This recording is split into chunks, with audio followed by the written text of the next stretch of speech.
All right, everybody, you're stuck with me again. But luckily, we have Bhavana here, who's epic and is going to teach us a lot about her role, her journey into cannabis, and what she does on a day-to-day basis and her market outlook. So, Bhavana, thanks for joining us here.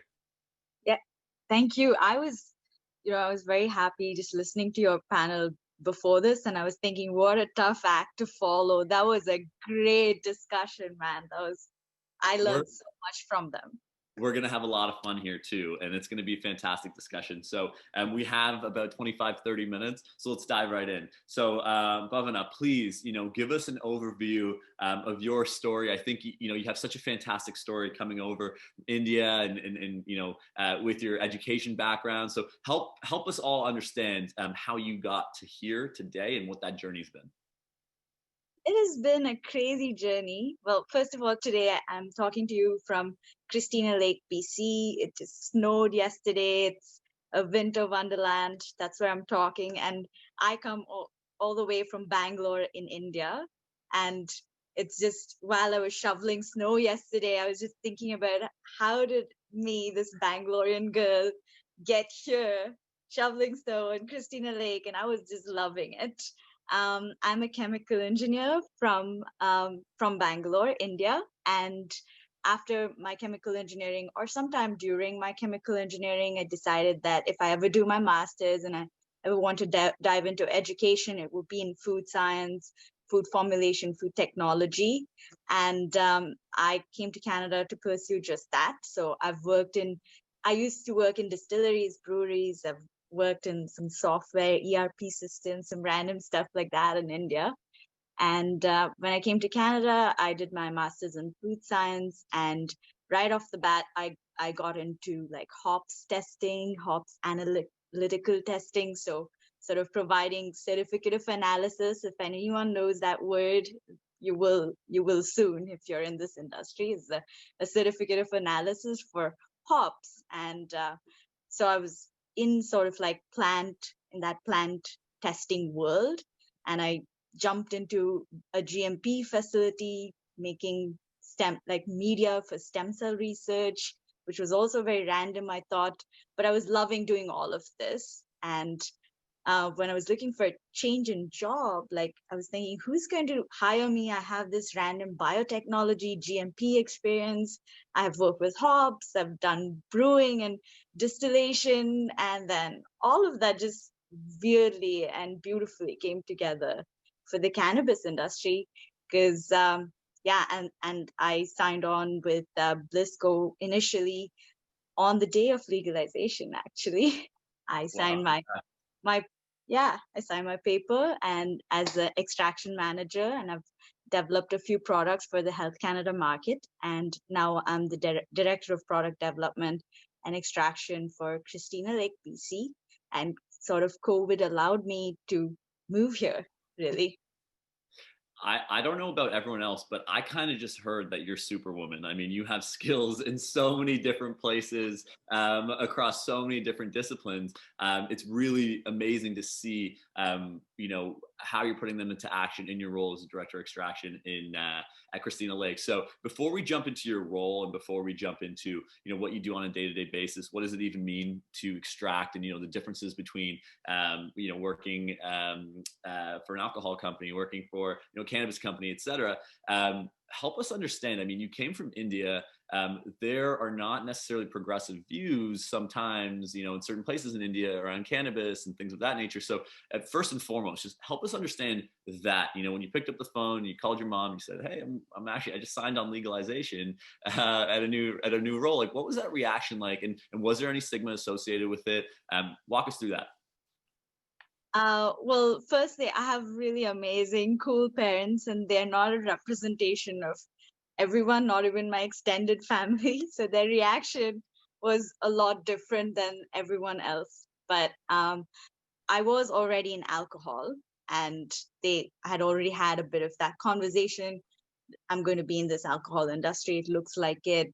And they saw that when I was in that biotech GMP facility, I wasn't as passionate as I was about food and beverages. And when I got into the cannabis industry, I called them and I said, hey, this is going to be in cannabis. They said, what's that? I was like, it's weed. They're like, what's that? And I said, ganja. And I have to say that, and I have to say that every time I go to India, because it's still, the word is getting familiar. And they took a few seconds. They asked me about the role, and they saw how excited I was, and they said, if you are happy with it, go for it. And I have to add a shout out to my grandfather as well. My grandpa I'm very close to, and he reads all my employment documents as soon as I get my offer, even with Christina Lake Cannabis, and he's so happy and they're very supportive. However, it's not the case in India. They do worry quite a bit about me coming back to India, visiting them, and recently, a death of a Bollywood actor has sparked this crazy conversation, and like has sort of gone the opposite direction with legalization. And some of us are trying to steer it back. People are trying to get that conversation moving back into the right direction. And a lot of Indian actors, mostly women, have been arrested, for the use of it. So they really do worry about me. Which is funny because Bollywood movies have changed substantially over the years. There, some of those movies, there's some pretty crazy things going on, and so it's interesting to see that attitude is being reversed. But we're lucky that you're helping lead the charge. And so let's dive into your role a little bit at Christina Lakes. But just before we do, I understand that CanMar helped place you there initially. What was just really quickly, what was the experience like in terms of when you were looking for that new role? You were at Blissco. Obviously you've been working in a variety of different spaces. CanMar placed you, but how did you articulate the skill set that you had to be put into your new role? Because I think a lot of people looking to come into the industry are trying to understand what kind of skill sets are transferable and things of that nature. So again, help us kind of understand that viewpoint. Yeah, actually, it's been an interesting experience with CanMar, and a lovely one at that. And sorry about the shameless plug. They didn't ask me to say this. It truly was a very good experience, and that's why I was happy to share that with everyone. When I was looking for a change, I had already managed a lab, but with a team, and I was the only manager for that extraction portion of it. And we're a startup industry itself, and we were a startup company, therefore. So I got to take on a lot of responsibilities, whether it's with interacting with QA. When you're in a pharmaceutical environment, QA is a bit more removed, like you don't interact and have to give that feedback immediately and change things. And so I had that that experience working cross departmentally as well. And I knew I could take on a bigger role, and that's what I expressed to CanMar. And but I did say I don't want to relocate initially. So they've probably been in touch with me for 2 or 3 months, and they were sending me different jobs. And eventually I decided, no, I can't be that way. I want to relocate for a better position. And even before that happened, I said, I don't think anyone wants to relocate to Christina Lake. So why don't you just sort of pitch me and see if I can do part-time or anything like that? And they were, they really interacted with me and worked with me, understood my needs, and then they understood the company's needs and sort of positioned me that way. And as soon as I met my team at Christina Lake, I'm like, I'm moving. I want to be close to the growers, and something just clicked. Sometimes the right candidate and the right company they're looking for something, but there's no way of connecting. Yeah. And CanMar sort of did that for me. I love that. And CanMar increasingly, again, shameless plug for CanMar, they're becoming key players in helping facilitate conversations. So I really wanted to bring it up because I know that, you had a great relationship and they helped place you. And so, you know, as we go into your role, first I want to ask you, what extraction is. I don't know if my mom or dad or friends are still on the phone here, but many people still think of weed or cannabis as in you ground it up, you put it in a joint, and that's everything that you can kind of see. So I guess the first question is what's extraction really, in the simplest form and simplest terms, and number two, how did you go and build a playbook without a playbook? That's the thing, right? Coming into a startup industry, and that's why I asked you about the transferable skills, is you had to come in and build something that really wasn't there before. And so how did you do it? So a little bit of a two-part question here. Okay, so firstly, what is extraction? Everyone knows what extraction is, but they may not have realized it. I just had my coffee in the morning, brewed a nice espresso, and that's basically me extracting the caffeine into that mug. And that's sort of what we do with extracting cannabis as well. I was telling you when we had a call before this, is that we do CO2 extraction. So we have these large CO2 like large extraction tanks where we put all the cannabis in it, and we call it the bud cannon. And it's just gained popularity. I will not run it by my QA, but maybe I should write that in my SOPs, right? So we call it the bud cannon. We put all of this cannabis in it, 50, 60 kilos of it, and then you just kind of pass CO2 through it at a high pressure, and you pressurize it just right for all of the CO2 to collect all the goodness, the cannabinoids, and then sort of form like a cloud of CO2 and cannabis. And then you play with your pressures and temperatures, and then you have your oil, your first oil. So that's how we extract in not going too technical. I love that. Wow. Well said. Well said. Okay, great. And then, and the second part is, okay, so you kind of knew how to do that before you came. And then, how does one coming into your position learn on the fly without a playbook? Yeah. I think that's what was the most interesting for me, because if anyone is in science for too long, they probably realize this some in production, like there's already all of these rules. So we're talking about, oh, every time I need to change something, it takes so long. That's usually because our processes are already fully set up. So when I had this free reins on setting something up, I was very excited, but it wasn't easy for me because, well, I haven't worked with cannabis before. Yeah, I have some knowledge from chemical engineering, some distillation, paperwork from the GMP, but I really had to put it all together. The way it really came together for me was the startup teams that I've worked with. Even here right now, while we're creating this playbook, I get to talk to the growers while they're drying. So while they're drying their cannabis, I get to interact with them, and sort of we get to decide what those drying parameters are. So it's really has always been about collaboration. Like I've gone into this, like knowing that I don't have that 20 years of experience that a lot of people do coming into this industry, and I just want to learn. And I think that allowed me to interact with QA, interact with the cultivators, and just like kind of be a sponge and absorb and sort of just create some frameworks that we're really proud of. And when Health Canada audited and gave us like very small changes, and they were happy with what we'd created, that was such a win for us. That's so incredible, because I think the common theme across some of the interviews we've done these past couple of days are all around the idea of really trying to bring in some of those skills and align them to what you're doing in your job. And I mean, something as small as we talk about every day, collaboration, helped you build your initial playbook. I mean, imagine you weren't collaborative when you went in, you know what I mean? You weren't talking when they were drying. I mean, it would have been a completely different story. So for anyone who's watching, I mean, that's what you can do today. Like literally today, you can collaborate because there is no playbook and everyone's learning together. So I want to get into your day to day a little bit.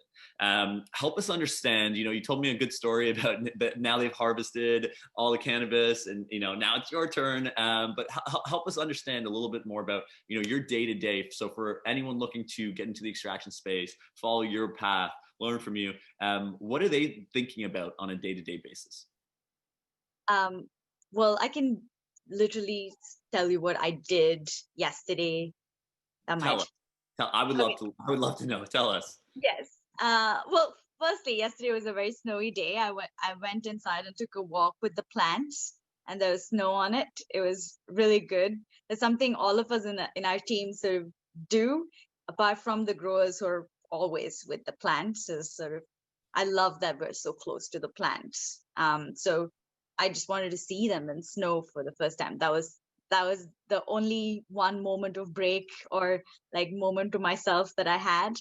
We've been designing some of our lab layouts. So I was working on a lab layout, placing our equipment, getting our electricals together, making sure that when we're running our equipment, everything is a go. So I work with contractors constantly. I work with suppliers. So I'm like, hey, well, we're running out of filter paper. So now we need a system where we every three months we know that we're going to run out of it. So we have to stock it. So we're doing a lot of I'm working with receiving and shipping to stock things. And I'm talking to contractors, I'm talking to suppliers to get something new, like let's get the stainless steel vessel to collect stuff like that. So I'm mainly talking to our QA all day long, creating documents and paperwork, and yeah, and I have an amazing management team of growers and extractors and investors. We all collaborate together to sort of see where the company is heading.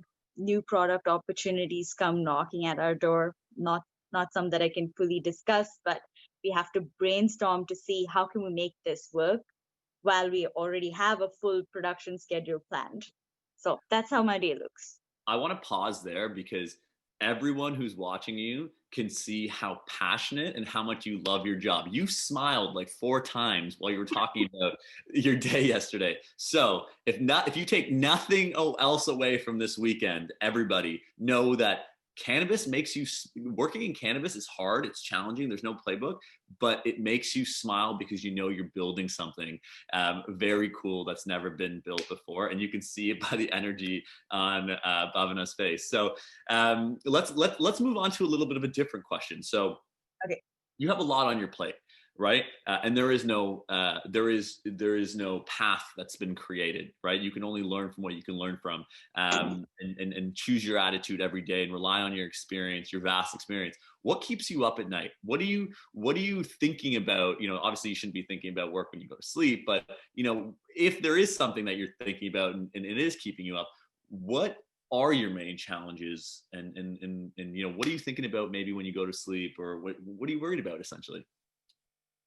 I am thinking a lot about cannabis even when I'm going to sleep. That's definitely the truth, and I'm probably also uh, putting up my questions on my Instagram stories because I interact with a lot of my friends on my Instagram as well. I ask them, hey, like this packaging is out. So I'm always thinking about whether I'm at work or I'm on social media or I'm going to sleep.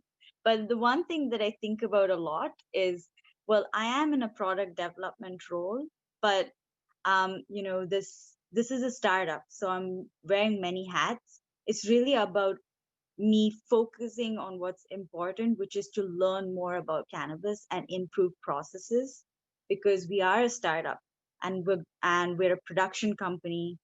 Like we're an extraction company, we're a processing company, and while like working with QA and all of this, we're going to have challenges. We're going to work through it all. We're going to have people problems like everyone does. You put 30, 40 people in a company together and everyone's working together. You need to learn. I'm like adapting on the go. I'm managing people while I'm learning about products. Bravo. Yeah. Well, So well said. That yeah. is huge. That is huge. The people management side of this industry is going to be is so important today, and it's going to be even exceptionally more important as more eclectic mixes of human beings come in and get into the same boardrooms and talk about the same products. So you constantly educating yourself on that knowledge makes you talk with some credibility and be able to help people understand your thoughts and so that's a big part that people don't talk about. So I'm really happy that you brought up that as a director of extraction, that nonetheless you still have to convince people of your ideas and get them on board, right? Exactly. And I think one of the other panels that I've been on just as a listener on all of these panels, they've been super interesting. One of them was the panel with the HRs, and they were talking about, you know, managing people and what their job, what their role is, even. That's a big question that the HRs keep getting because we are wearing multiple hats. Yeah. And I totally resonated with that because, even my team members, they do come to me and ask because everyone's wearing uh, Hats. so many hats. So end of the day, when I'm going to sleep, I I think I worry a little bit about me not dedicating enough time to learn about cannabis because while you're in a startup, you can get consumed by it. So I really try my best to focus on also learning. That's incredible because it's really easy for someone to from the outside looking in look at your role and title and say, oh, she must know everything, right? But that's absolutely not the case. Your learnapacity is at such an accelerated and rapid rate that you have to continue to educate yourself to make sure that you're adding value to the team. That's really beautiful to hear, Bhavana. We have a few minutes left, and as always, I hog the time with my questions, and I want to make sure that if anyone has any questions, they put them in the comments now, and I'll try and get to them. The one last question I have for you is, as someone who has been in this space for a couple of years now and who has such a diverse background as yourself, knowing what you know now, what would you tell your younger self about getting prepared for this role in cannabis, getting prepared in this industry? What would that advice be to your younger self? Um, that's a good question. Thank You you. said you might throw some curveballs. That's a Uh, curveball. to my younger self, actually, this is very weird. Okay, I shouldn't be sharing this, but I went to this store the other day and I bought a card for myself for my birthday, and it says, "When I grow up, I want to be me, but I want to be me." But it's a little cartoon character holding a lot of Buchner funnels and like just doing chemistry, Yeah. and I don't know why that resonated with me is because I'm very extroverted, and people in science are typically not, and I never thought I fit in. My personality was not made for science. I always thought that. I'm also a dancer. I used to dance a lot more before, and people said, you're better. You might be good as a dancer. I've had the complete opposite journey where people are like, you're great at dancing. I used to play table tennis, and people were asking me to consider sports, but I really deep down loved science, and I never accepted that out loud to myself. And now I'm very happy to accept that. So my younger self, if you have any doubts that you're not going to be good at science, you don't want to pursue it, just like follow your gut, because it took me a long time to follow that gut. Wow, that is such good advice. Follow your gut. I mean, I'm still learning that, right? And so the fact that you've identified that and you've learned to trust yourself in that regard is so key. You said something there. You said table tennis. The fact that you said table tennis, we're going to be best friends because anyone who knows me, no one calls it ping pong. They know I love table tennis, so we're going to have to play at some point soon. Okay, one last question for you because I'm really eager to know, especially with your unique perspective in the space. What are the next 1 to 3 years look like in Canadian cannabis, and where what do we need to be aware of as an industry? Um, wow, Canadian cannabis, that's a big one. Big In one. a few, yeah, in a few years, I think Canadian cannabis will be everywhere around the world. And I'd like to see Canadian cannabis be, or at least some cannabinoids be on the shelves everywhere, Everyone.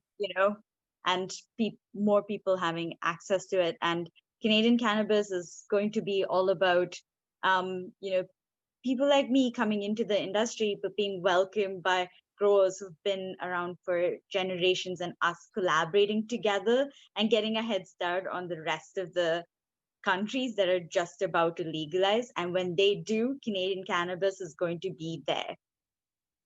And it's already happening, and that's what I see.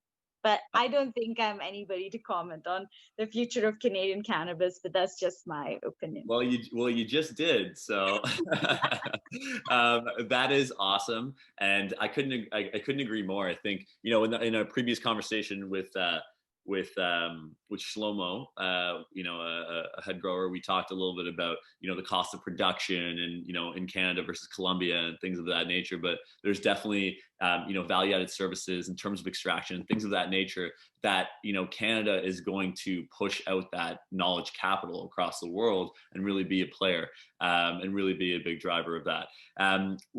Before I let you go, Bhavana, this has been amazing. I hope every time I talk about my job, I'm going to make sure I smile the way you smile.